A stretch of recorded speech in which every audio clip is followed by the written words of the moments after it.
Corona महामारी के कारण मानव जीवन एक बड़े संकट के दौर से गुजर रहा है। हालात दिन ब दिन बिगड़ते जा रहे हैं, लेकिन अभी तक कोई पूर्ण रूप से रोकथाम नहीं की जा सकी है।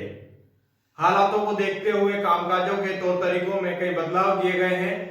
शिक्षा प्रणाली में किस तरह बदलाव किए गए हैं, आइए जानते हैं शिक्षा समन्वयक डॉक्टर BL चौहान से।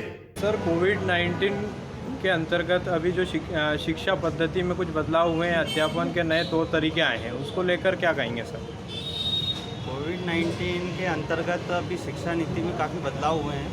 पहले सुचारू रूप से कक्षाओं में शिक्षक द्वारा अध्यापन कार्य करवाया जाता था, लेकिन अभी कोविड-19 अंतर्गत महामारी को ध्यान में रखते हुए बच्चों की ऑनलाइन क्लासें संचालित की जा रही है, जिसके अंतर्गत राज्य शासन द्वारा प्रतिदिन हिंदी और गणित के कक्षा 1 से 8 तक के वीडियो भेजे जा रहे हैं, जिनको बच्चों के द्वारा उनके माता पिता के पास जो एंड्रॉयड मोबाइल है, उनके माध्यम से बच्चों को वो वीडियो अध्यापन कार्य में बहुत अच्छे लग रहे हैं और उनको वो देखकर अध्यापन कार्य कर रहे हैं। अगर एंड्रॉयड फ़ोन नहीं है तो ये शिक्षा उन तक कैसे पहुंच पाएगी? जैसे मध्य प्रदेश के अंदर लगभग 80-85 लाख बच्चे सरकारी स्कूलों से जुड़े हुए हैं और शासन ने भी सर्वे के अंतर्गत पाया है कि जिन पालकों के पास एंड्रॉयड मोबाइल फ़ोन नहीं है,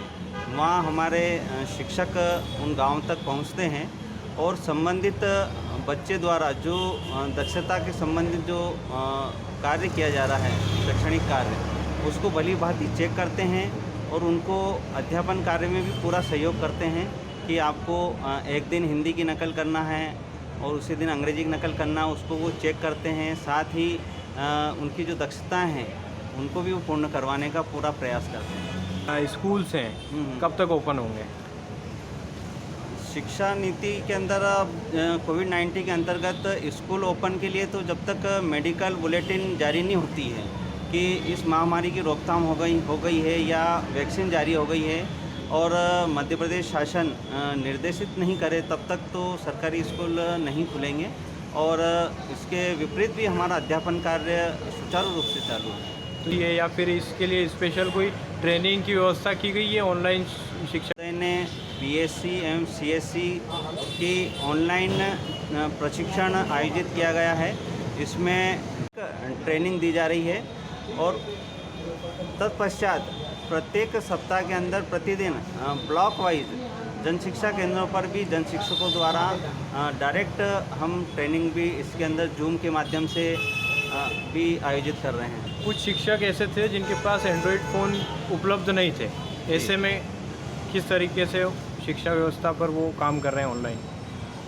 जिन शिक्षकों के पास मेरे ध्यान में जहाँ तक आया है कि अभी तक ऐसे कोई शिक्षक मुझे नहीं मिले हैं या ऐसी कोई जानकारी नहीं कि उन शिक्षकों के पास एंड्रॉयड मोबाइल नहीं है। जिन शिक्षकों के पास नहीं था उन्होंने अभी परचेज़ कर लिया है और उनसे वो बिल्कुल अध्यापन कार्य में हमारे बच्चों तक वीडियो वगैरह पहुँचा रहे हैं। अच्छा, आपने जैसा कि बताया कि ये मोहल्ले मोहल्ले में जाकर के शिक्षा के मतलब ट्यूशन एक तरह से दी जा रही है उनको? नहीं, ट्यूशन नहीं कहेंगे। इसके अंदर ऐसा है कि जिन बच्चों के पास एंड्रॉयड मोबाइल नहीं है, नंबर 1। नंबर 2 है कि जिनके पास एंड्रॉयड मोबाइल भी है, तब भी वो हमारे शिक्षक उस मोहल्ले में जाकर मोहल्ला क्लास संचालित कर रहे हैं। मान लो एक गांव में 4-5 वार्ड होते हैं, तो 4 ही 5 वार्ड में वो एक ही दिन तो जा नहीं पाएंगे।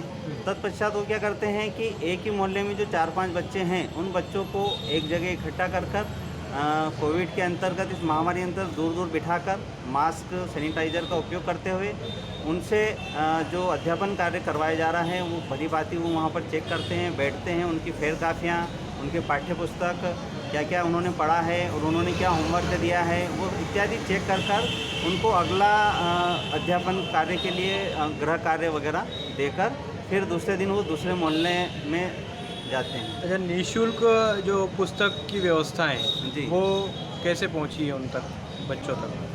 बच्चों तक निःशुल्क पाठ्य पुस्तक हमारे द्वारा मैं पाठ्य पुस्तक प्रभारी हूँ मंदसौर ब्लॉक का, तो मेरे द्वारा हमें उज्जैन से मई माह में ही पाठ्य पुस्तक प्राप्त हो गई थी, जिसे हमने मई के अंतिम सप्ताह में हमारे जो 11 जन शिक्षा केंद्र हैं वहाँ तक सुचारू रूप से जो परिवहन का जो माध्यम रहता है डीपीसी के माध्यम से कोटेशन आमंत्रित होते हैं और उनके द्वारा जो कोटेशन पारित होता है उस कोटेशन ट्रांसपोर्ट के माध्यम से जनशिक्षा केंद्रों को पुस्तकें के बंडल उपलब्ध कराए जाते हैं।